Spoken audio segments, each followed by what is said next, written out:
karena aku tidak berani menanyakan pada saat itu ke mama papa karena kondisi mama juga lagi unstabil, papa juga harus ngurus kesana sini. Jadi waktu berita ini keluar juga tadi aku teleponan sama papa cuma bilang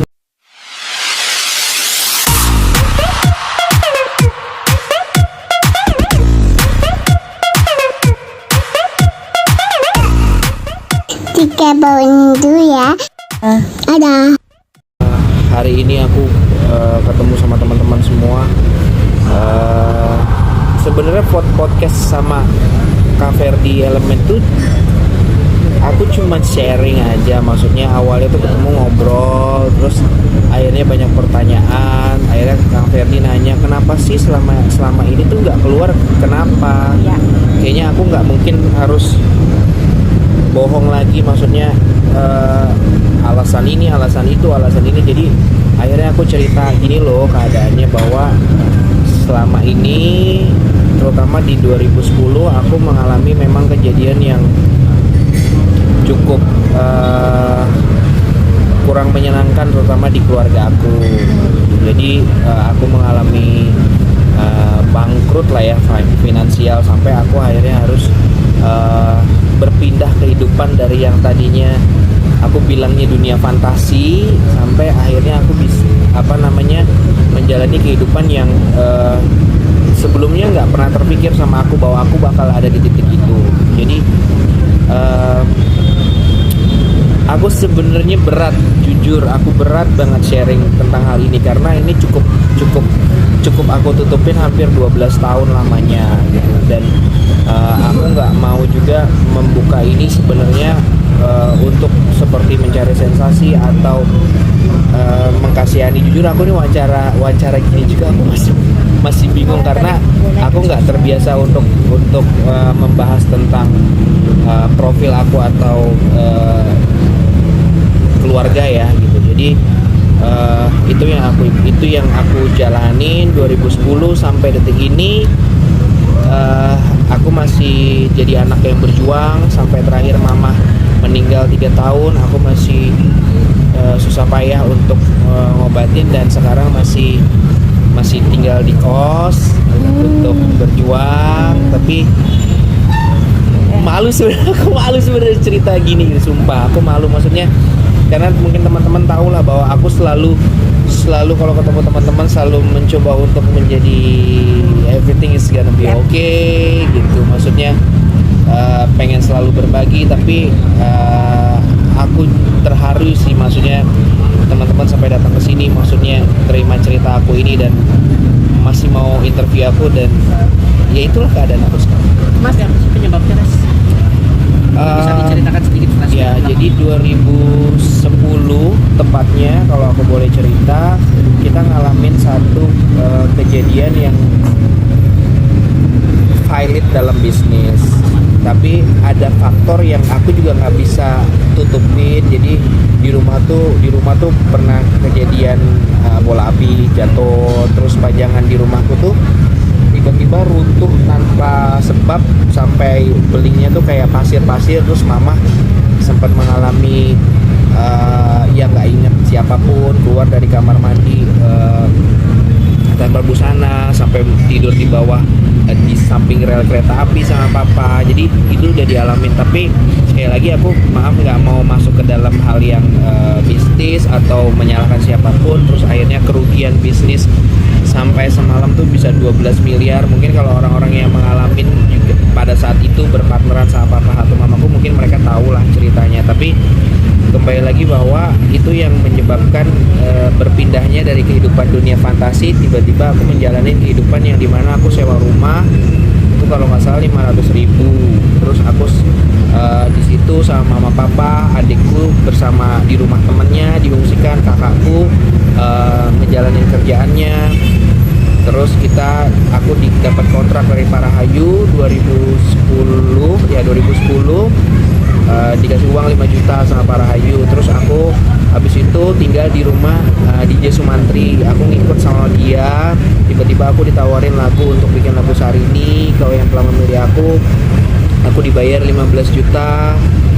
aku pindahin rumah ke mama papa ke sebelahnya, tapi di situ aku masih dalam proses dikejar sana sini karena kita nggak bisa bayar tenan. Aku nggak ngerti sih detailnya karena aku tidak berani menanyakan pada saat itu ke mama papa karena kondisi mama juga lagi unstabil, papa juga harus ngurus ke sana sini. Jadi waktu berita ini keluar juga tadi aku teleponan sama papa cuma bilang ya nggak apa-apa, akhirnya semua orang berhak tahu cerita kita yang sesungguhnya. Tapi kata papa dalam bisnisnya intinya kita hancur, ya tidak ada lah yang mau seperti ini. Jadi itu yang terjadi sampai aku aset rumah semua nggak ada, mobil nggak ada. Aku tuh jadi kalau boleh cerita sedikit, aku tuh lagi main PlayStation. Ini pokoknya jam 4 sore. Aku diajak ke rumah tante, aku cuma pakai baju, bawa tas pinggang. Aku ke rumah tante sampai detik hari ini pun aku udah nggak balik ke rumah aku lagi gitu. Ibaratnya, bukan ibarat ya, seperti itu. Aku nggak tahu detailnya kenapa. Terus sekarang aku kalau lewat rumah itu udah ditempatin sama orang yang aku nggak tahu notabene itu siapa atau bagaimana. Di situ ada jam aku, mobil aku masih ada, ibarat gitu. Jadi di situ kita 3 tahun benar-benar ngumpet, takut dari mana-mana karena mama juga selalu bilang almarhum, hati-hati mas, nanti ketahuan teman-teman media, nanti tahu kamu lagi susah apa segala macam. Itu yang selalu khawatir. Tapi itu buat aku juga satu pelajaran. Aku ngerti pasti mama maksudnya juga nggak mau menceritakan kesusahan.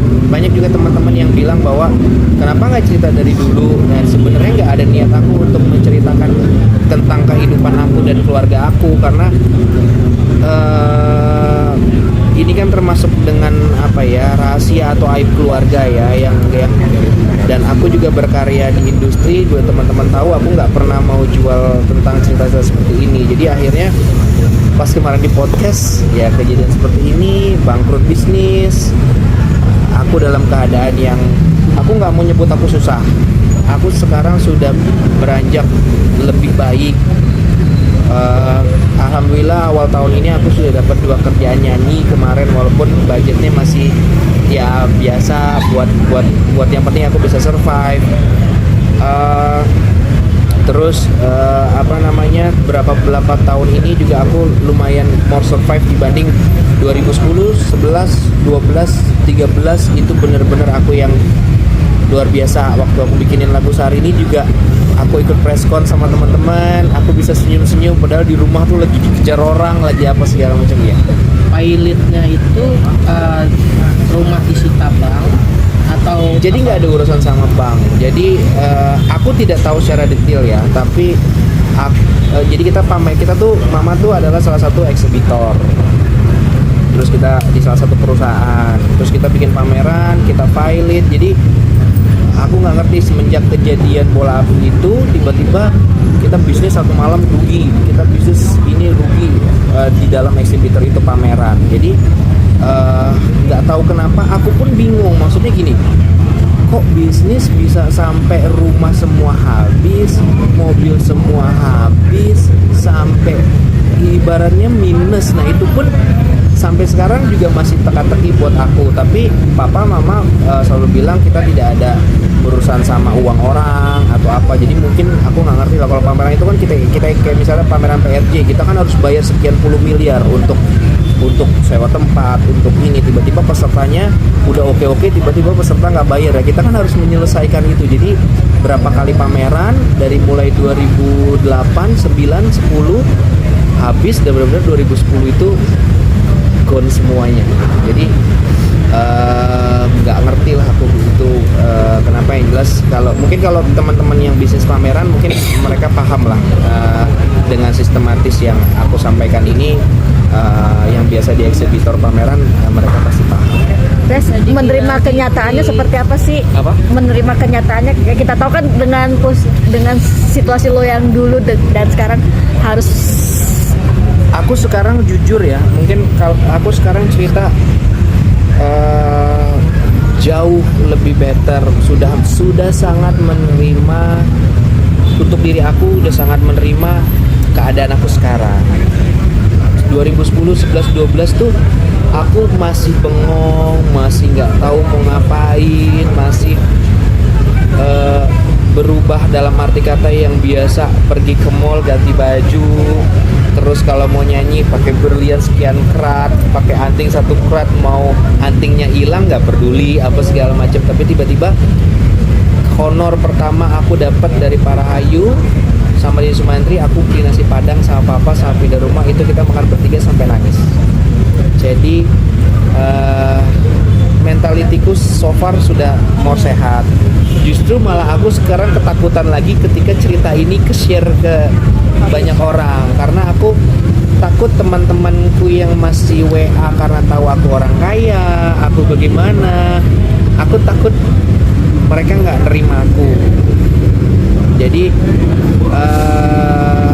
hari ini juga aku masih berpolemik dalam arti kata serius aku harus cerita ini. Aku minta maaf sama mama dari kemarin malam, aku minta maaf sama mama, sudah mama maafin, aku harus cerita, bukan harus, kok aku tiba-tiba cerita ini ya ma di podcast itu, dan sekarang semua orang tahu keadaan kita yang kemarin. Mudah-mudahan mama juga di alam sana maafin Resa, dalam arti kata aku nggak mau buka aib, bukan maksudku buka aib keluarga, tapi mungkin ini juga aku akan lebih lega ketika aku diundang ke siapa, aku bernyanyi, ketika aku gak harus maaf ya, maksudnya pura-pura cari-cari baju yang mirip-mirip aslinya supaya bagus, supaya terlihat gitu sampai gitu. Tapi sekarang honestly jujur teman-teman, aku nggak perlu sibuk lagi kalau mau kemana harus sewa mobil, harus berdandan so rapi, harus mau ketemu ini gimana nih, kita nggak punya duit, nanti kalau minum traktir gimana segala macam. Aku cuman mau rilis itu, siap mau teman-temanku nggak mau berteman lagi lah sama Resa ternyata bukan anak orang kaya lagi apa ya, it's okay. Dan kalau yang terima aku sekarang keadaan kayak gini, alhamdulillah itu. Tapi aku tenangnya di posisi itu, jadi aku nggak harus berpura-pura jadi orang kaya lagi lah ibaratnya gitu, karena aku kayak di media sosial selalu nunjukin bahwa aku tidak mau nunjukin kesusahan. Aku harus tetap nunjukin bahwa everything okay, foto di mobil walaupun di parkiran mobil orang, Lamborghini apa segala buat orang. Serius, yang Lamborghini sama Porsche itu punyanya Bang Jamil, bukan punyaku. Itu aku dalam keadaan lebih susah. Berapa lama proses maksudnya menganggap kamu masih kaya gitu, berapa lama proses jalan? Tahun 2 tahun pertama pada saat itu masih, aku bukan menganggap kamu kaya, aku masih berpikir bahwa ini jangan-jangan papa mama lagi ngerjain aku nih, lagi ngerjain anak-anak nih, disuruh susah apa segala, sampai berpikir. Tapi lama-lama kok ngerjainnya lama banget ya, kok sampai tiba-tiba mama bener-bener dikejar orang, ditagih harus bayar ini. Tapi alhamdulillah saya tegasin di sini semuanya sudah oke. Saya udah nggak ada dikejar terhadap bisnis yang lain. Paling saya masih punya hutang beberapa dengan teman-teman, atau yang belum, kemarin saya pinjemin uang belum saya bayar, tapi mereka mengerti karena keadaan saya gitu. Jadi tapi kalau untuk yang hutang bisnisnya semua alhamdulillah di 2014 semuanya sudah clear, alhamdulillah sekali. Nah, jadi itu yang aku syukurin. Mudah-mudahan mama nggak marah lah gitu sama. Sekarang kondisinya berarti lu lebih menghargai apa yang lu miliki dong. Kalau dulu kan foya-foya, bisa dibilang. Jadi sebenarnya gini, aku tuh dulu nggak foya-foya. Karena aku cuma anak SMA yang disuruh nyanyi, dipakein baju, ini dikasih mobil, difasilitasin, aku nggak ngerti sama sekali. Jadi sebenarnya aku hanya kaget, loh kok hari ini nggak gini, kok hari ini nggak gini gitu. Aku kok dibilang foya-foya sama sekali, karena fasilitas aku dikasih, aku jalan sama teman-teman sampai detik ini pun aku nggak mau ngerubah sikapku dalam arti kata kalau aku punya uang yuk aku traktir makan apa segala macam, masih. Cuma memang bedanya dulu bener-bener aku datang ke mall, ke satu toko brand karena udah kenal semua mama, tinggal bawa pulang baju, nanti urusan bill mama yang bayar gitu. Kalau sekarang bener-bener mikir dulu punya duit atau enggak gitu, mau beli even ke toko yang ini kan gitu. Jadi hanya itu sih perubahan, tapi itu udah aku laluin beberapa tahun lalu. so far kalau teman-teman, jadi ini kejadian baru, enggak, ini kejadian udah lama, cuman aku baru cerita, aku sudah menerima dalam keadaan diriku, tapi aku baru share ke teman-teman, dan mudah-mudahan sekarang teman-teman menerima keadaan aku. Itu aja sih yang Tapi sekarang masih teman-teman kamu tetap edit, tapi masih ada yang nggak terima dengan keadaan kami. sampai detik ini masih ada yang WA, lu tuh bangkrut, Res. Aku bilang iya, kenapa nggak pernah cerita? Sampai terakhir aku ketemu sama teman-teman musisi itu. Jadi gini, awalnya aku podcast di tempat Averdi itu cerita podcast biasa, terus pengen ngajak bisnis, nggak ada cerita begini. Pas akhirnya kemana sih, aku bilang boleh nggak sih aku cerita begini. Jadi akhirnya kejadian sekarang. Terus ke teman-teman masih berpikir bahwa Res, ayo dong kayak tahun baru lah, Res ayolah kita tahun baru di US apa segala macam, masih begitu. Dan aku bilang, gua tahun baru di Bintaro bro, sama keluarga apa segala macam. Dan aku capek untuk harus seperti itu. Jadi mungkin dengan seperti ini, jadi maafin ya teman-teman, mungkin ada teman-teman media juga yang dari kemarin janjian, Les lu liputan yuk, bikin reality show yuk. Boro-boro aku bikin reality show, ini gimana reality show, nanti bensinnya gimana. Jadi aku minta maaf kalau banyak teman-teman yang kemarin kalau mau janjian sama aku selalu menghindar, atau Resa nih orang susah diajak ketemu nih, atau nggak komitmen, kalau ketemu suka hari ini berubah, hari ini tiba-tiba ngebatalin karena bukan apa-apa, aku kondisi lah. Jadi sekarang aku bisa kalaupun nanti Res janjian yuk, ya tapi aing teh ada ongkos gimana gitu. Jadi lebih bisa kayak gitu sih, lebih ke situ sih beban yang mau aku hilangin gitu. Berarti beberapa tahun belakangan itu yang saat terpuruk lu hidup dengan kepura-puraan. Yes. Sangat pura-pura. Dan rasa bersalah nggak saat itu ketika hidup dengan kepura-puraan?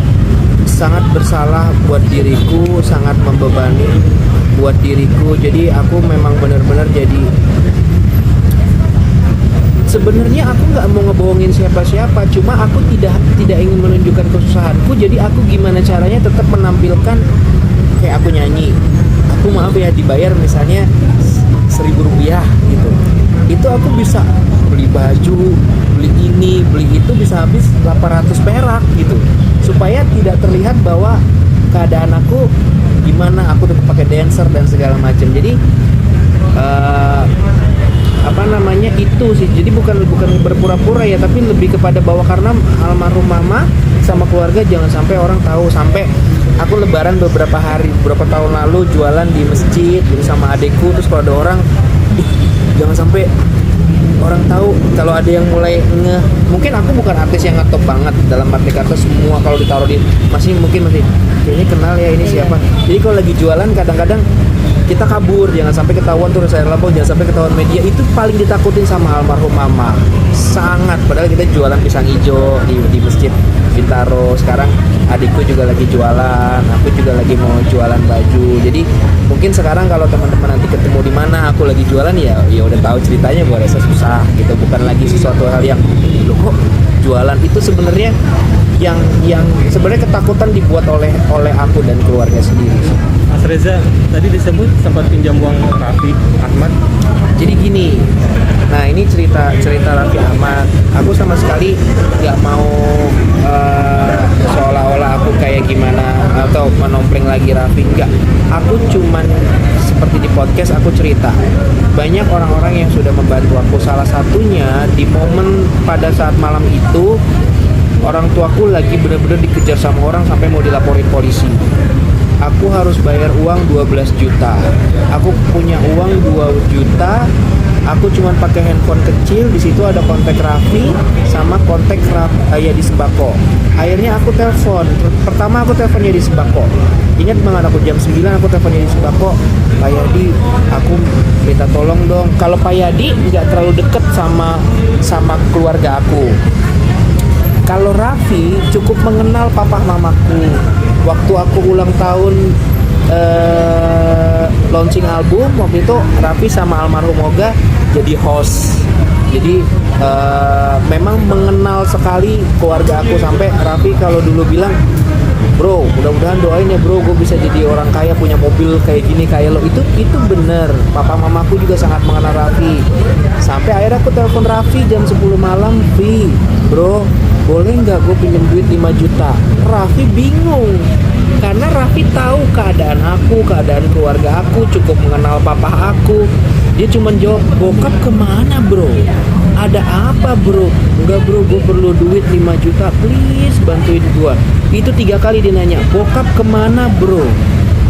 "Ada." "Iya enggak, ke bokap kemana?" Karena mungkin menurut Raffi, nih anak duit buat apa nih, jangan-jangan buat ngapain, lu kan bapak lu banyak duit, gue mau ngomong sama bapak lu nih, kenapa nih si Resa om, jangan-jangan gitu kan. Mungkin berpikir, akhirnya yaudah nomor rekening. Sampai terakhir dia bilang, "Enggak, bokap kemana?" "Enggak ada bokap, ntar lah ngobrol sama bokap," gitu. Mungkin Raffi juga kalau nonton ini dia baru tahu kejadian, oh si gila itu pinjem duit waktu itu karena bangkrut itu dia nggak tahu gitu. Jadi terus aku ketemu sama dia 2013 dia masih host nyanyi. Aku ketemu sama dia, "Bro, nanti aku ganti ya, nanti aku kembaliin ya." Dia cuma bilang, "Udah bro, santai, pakai aja." Sampai detik itu aku sampai sekarang belum pernah komunikasi, ketemu. Jadi aku nggak akan pernah lupa sama yang namanya Yaris Bako, Raffi Ahmad. Jadi kalau dibilang pinjam uang, aku sampai detik ini belum balikin uang Raffi yang 5 juta karena waktu itu dia bilang masih pakai aja. Jadi insya Allah mudah-mudahan kalau aku punya uang, aku pasti balikin sama Raffi. Dan kalaupun kita belum silaturahmi, pokoknya aku doain Raffi sukses, banyak berkah terus, karena kamu udah nolong aku sampai mama meninggal. Masih terakhir, "Mama, mas gak ada nomor Raffi, mama pengen WA gitu." Gak ada ma, aku juga gak berani DM. Sampai detik ini aku gak berani DM, gak berani cari kontaknya, karena ya basicnya kan aku bukan terbiasa yang begini ya. Jadi aku kalau sama orang begitu, aku gimana ya cara ngomongnya, gimana ya cara ininya, kan dia tahu nggak aku bangkrut, dia ini. Jadi udah overthinking sendiri gitu. Jadi itu yang terjadi. Aku terima kasih buat semua pihak-pihak yang udah ngebantu aku. Banyak sekali orang-orang, banyak sekali teman-teman yang udah support, dan salah satunya Raffi ya di Sembako, sama para Hayu, DJ Sumantri, seperti itu. Mas Reza